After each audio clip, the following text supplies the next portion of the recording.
اهلا بيكم في اول بودكاست لينا واول بودكاست اكشولي في مجال طب الاسنان. النهارده مش انا بس اللي هتكلم، انا معايا ضيف عزيز، معايا دكتور عاطف بخوم. اهلا بيك. اهلا بيك يا فندم. دكتور عاطف دكتوراه الجهاز الهضمي والكبد من جامعه ايست انجليا في انجلترا، واستشاري البطنه والكبد في المعهد القومي للكبد. مشرفني. اهلا بيك، يا شرف ليا. ده غير انك احنا صداقه قديمه طبعا. حابه النهارده نحكي مع بعض شويه كده، أعرف منك بما إنك شخصية into details، بتحب التفاصيل وبتركز فيها قوي. أعرف منك إمتى بتجري من عيادة أسنان أو تحس إنك مش مرتاح، وإمتى تقرر إنك لأ أنا مرتاح وعايز أكمل في المكان ده بعيدا عن تفاصيل الشغل. الحقيقه بيبتدي من الاول خالص، من وانا داخل بقى، يعني أيوة. المكان جميل، المكان مريح، مقابله الريسبشن ليا كويسه، الدكتور لما بدخل أيوة. باله طويل لطيف. أيوة. بيحترم ذكائي، يعني بيتكلم معايا في تفاصيل. أيوة. خلاص بقى بطل بقى ان هو دكتور بقى يقول له هو خلاص هو ده وتشتغل. ما فيش حاجه اسمها ما كده، ينفعش. بالذات ان انتوا عندكم حاجات كتير قوي بتوجع، اذا ما كانش كل حاجه بتوجع. مم. دايما زي ما بقول لك، يعني في كل مره يعني نفسي حد يحبنا الحقيقه. فما ينفعش ان هو دكتور يشتغل كده ويشيل ويحط ويخرم ويركب وبتاع من غير ما نكون فاهم ايه اللي بيحصل يعني. ايوه. فلو الحاجات دي كلها مش موجوده، لا همشي طبعا زي ما حصل. زي ما انا رحت الاماكن كتير قبل كده، في اماكن كبيره الحقيقه طبعا بدون ذكر اسماء واساتذه دكاتره افاضل طبعا بدون ذكر اسامي. أيوة. ما استريحتش وجيت ليكي وبقالنا دلوقتي سنين مع بعض. ايوه، وعملنا حاجات كتير. انا حابه اتكلم في حته الشرح.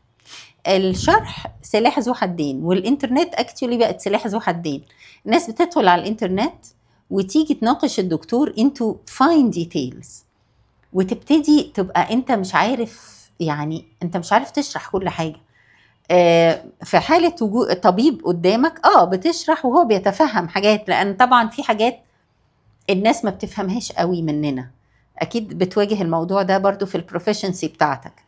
لكن فيسأل أكتر ويسأل أكتر، ويبتدي أنت تقف عند مرحلة عايز تقول له أنا محتاج أشتغل، يعني محتاج تترست مي بقى، تثق فيا. أنا شرحت الجزء اللي هتفهمه مني، إحنا الوضع ده هنعمله كذا وكذا أحسن له. فإمتى الحد الفاصل إنه نبتدي نبقى مش عارفين نشرح وهو مش فاهمنا، وبعد كده يعني بنفصل ساعات في مرحلة بتبقى مشكلة، انه انا محتاجة اشرح، يعني ادي محاضرة ساعة ونص عشان افهم اناتومي على ايوه. فالحتة دي مهمة جدا، بس مهمة برضو متهيألي انه البيشنت يدخل وعنده قدر معين من الثقة في الطبيب بتاعه. كلامك صحيح، بس هو الثقة بتكتسب. يعني هو لما يجرب مرة واتنين يستريح معاكي وتشرحي له ويفهم. أيوه. وبعدين تعملي له حاجة فتطلع مش بتوجع قوي. أيوه. وطلعت لطيفة.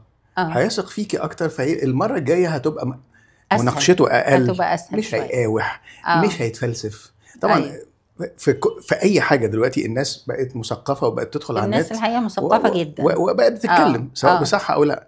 فحضرتك هتعملي إيه؟ هتضطري تتكلمي معاه وتقولي كذا كذا كذا، وبعدين هيناقشك فانت تقولي كذا كذا كذا، هتدي بقى بعض الوقت، وبعدين تقولي طب بص، يعني انا وقتي محدود، لو تحب تاخد فرصه تفكر وترجع لي تعالى. بنبتدي نوصل لمرحله اللي هو احنا محتاجين ندخل طب اسنان عشان نعرف شويه تفاصيل اكتر. لو انت واثق فيا خلاص يبقى شويه، يبقى انا هشتغل. لو انت محتاج وقت تفكر او تسال، يمكن عايز مع احترامي، يمكن عايز يروح ياخد راي تاني، دكتور اسنان تاني وعايز يرجع تاني.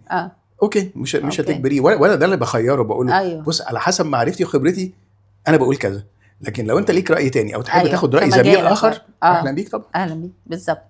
وايه الحاجه اللي تجريك او تخليك بقى لا يعني انا شكلي مش هقدر اكمل؟ ان الحاجات اللي بتجاريه بقى نبتدي زي ما حصل بقى.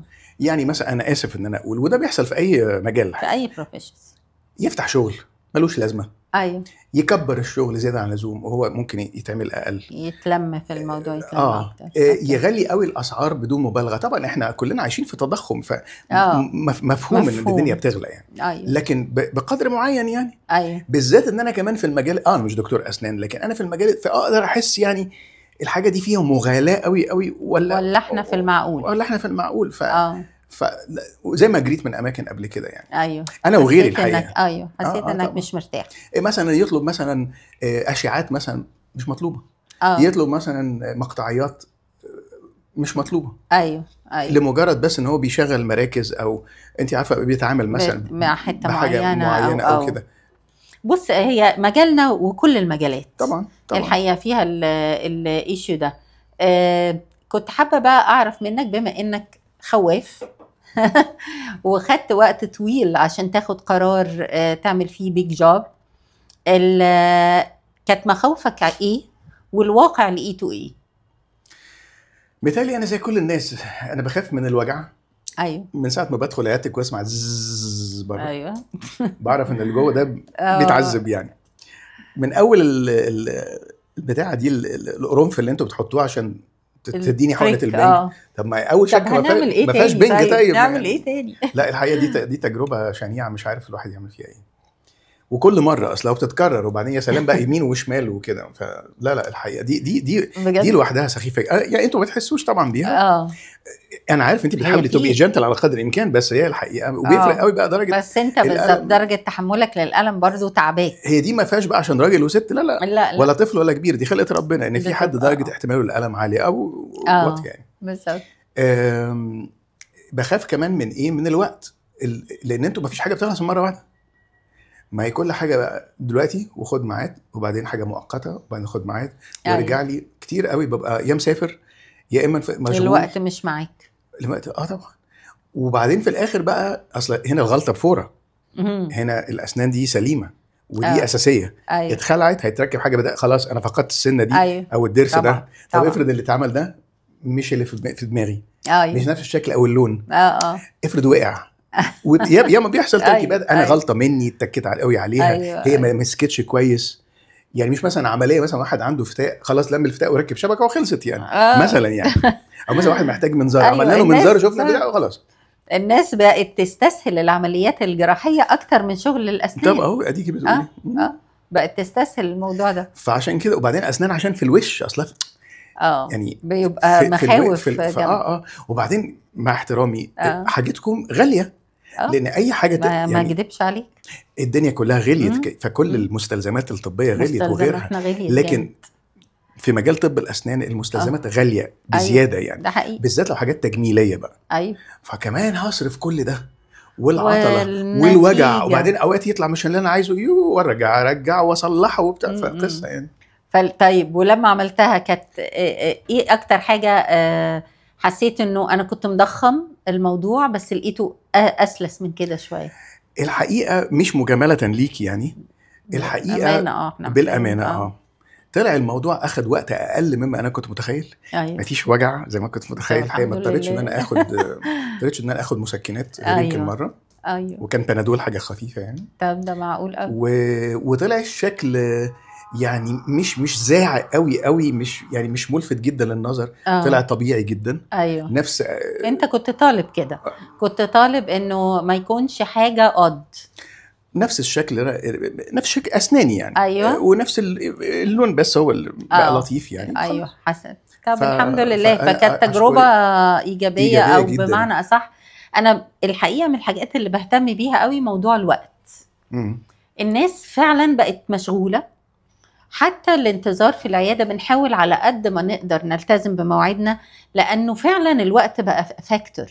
يعني كل الناس مشغوله وجايه في وسط شغلها او وسط حاجات اولادها او وسط whatever يعني. فمش معقول يجي ويقعد مستني. انا شخصيا انا بجري من الدكاتره نتيجه الانتظار. يعني ضمن الفاكتورز اللي بشوف انا هروح اتعالج من اي حاجه او لا، هو انا يعني عنده ويتنج ولا بالميعاد. الحقيقه دي نقطه حلوه انت ذكرتيها دلوقتي. عندك في عيادتك انا ما بستناش كتير. ودي ملاحظه يعني كويسه. احنا بنحاول جدا. ولما بتاخر انتوا بتغلسوا عليا شويه اصله انت بتكركب اللي وراك اللي وراك لكن في اماكن تانية انا ممكن بقعد بالساعه وبالساعتين مستني ويقول لي سوري، يعني خلاص قال لي سوري هعمل ايه؟ هتعمل ايه؟ ففكره الانتظار او فكره انك تو get done with the job، الجوب الكبيره، برضو الشخص اما بيدخل في يعمل جوب كبيره بيبقى عايز بقى يشوف النتيجه، يفرح بالنتيجه بتاعته. فلما بتطول عليه المده قوي بيحس انه ياه، حتى لما بيفرح في الاخر يعني تعبت قوي على ما وصلت للنتيجه دي بدري. ايوه. عموما فكره الوقت هي مهمه بالنسبه لي، فعشان كده بهتم فيها شويه مع العيانين، يعني ببقى مركزه فيها. I hope انك تكون خدت خبره معقوله معانا، وبشكرك جدا، يعني استفدنا منك خالص. العفو. واي هوب ان احنا كنا لطاف يعني خفاف عليك. لا انا اتبسطت اكتر. الله يخليك. احنا بنشكر دكتور عاطف بخوم جدا، كانت قاعده مفيده بالنسبه لنا خالص، واي هوب ان احنا نقدر نكررها في وقت تاني، ونحضر حاجات، عندنا اسئله كتير ليك، ونكررها مع ضيوف اخرى، ونشوفكم قريب. Thank you.